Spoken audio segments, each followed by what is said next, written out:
नमस्कार सांग माने पंडा आज्ञा चैनल रे आपण मानक स्वागत। पुणी आज आपण मानक आउ एक नुआ वीडियो नहीं आसी।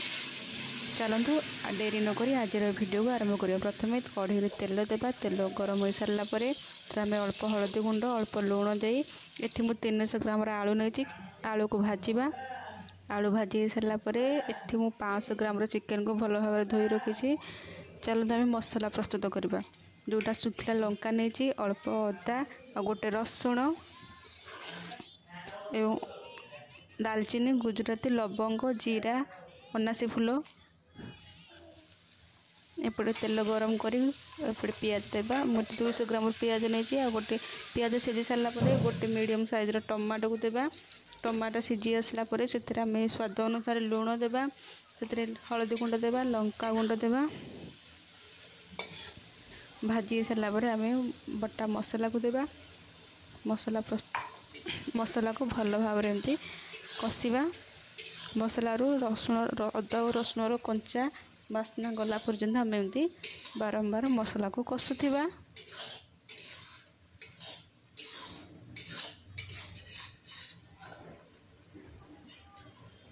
आम 5 मिनिट छाड़ीदेवा मसला कषिवा पर्यंत।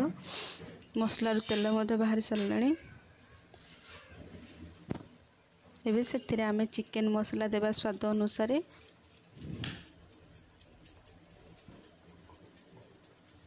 एवं से आम गरम मसला देवा स्वाद अनुसार दे भल भाव आम कषिबा मसला को।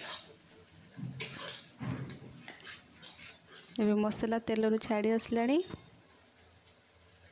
एबे आम चिकेन रे लुण और हलदी गोले रखिदिवा चिकेन को एबे आम देबा दे भल भाव कषिबा। एमती चिकेन को आम 5 मिनिट भल भाव कषिबा।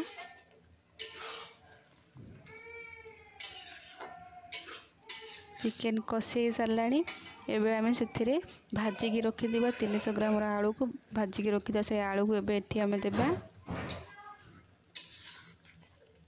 आलू को दे आम भल भाव एमती कषिबा।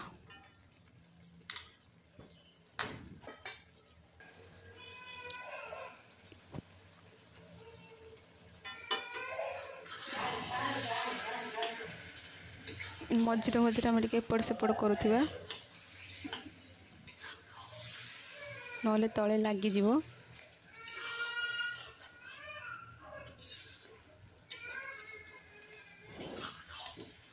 एबे आकु एमती आम 5 मिनिट एमती कषिवा।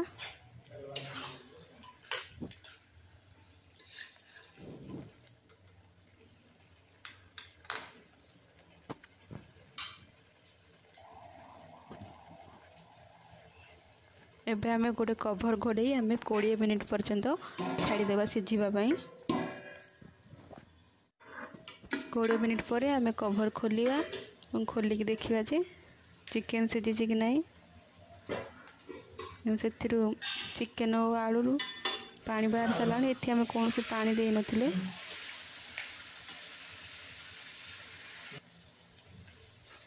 एबे हमर चिकेन और आलू भल भाव सीझी जाइए।